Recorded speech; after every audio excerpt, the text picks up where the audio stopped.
அப்போ ஆண்டவர் சமூகத்துல நம்ம வரணும்னா, ஆண்டவரை தொழுது கொள்ளணும்னா, நம்ம சுயங்கள் அங்க பலப்படக்கூடாது. நம்மளுடைய அன்பு மாத்திரம் தான் பலப்படணும். இந்த சுயம் என்ன பண்ணுமா, போராமை அறியும், வாக்குவாதங்களை அறியும், சண்டைகளை அறியும், சூழ்நிலைகளை பார்ப்போம். ஆனா அன்போ இவை எதையும் பார்க்காது. அன்போ இவை எதையும் பார்க்காது. அன்பு பொறுமையா இருக்கும். அன்பு நீடிய சமாதானத்தை தரும். அன்பு தயவை உண்டு பண்ணும். அன்பு அன்பு எல்லாத்திலையும் அன்பு வெளிப்படும். நம்ம பசங்க,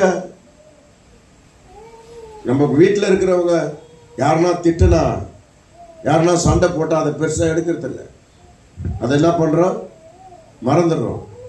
சாயங்காலமோ இல்லை மறாதனால அது என்ன பண்றோம், மறந்துடுறோம். ஏன்னா மறந்து வாழ்கிற வாழ்க்கை குடும்பத்துல தான் காணப்படுகிறது, வெளியே இல்லை. வெளியே விரோதம், கடுமையான எரிச்சல், அவங்களுக்கு ஏதாவது வந்தா சந்தோஷம். இப்படியாப்பட்ட அன்புல தான் நம்ம இருக்கோம்.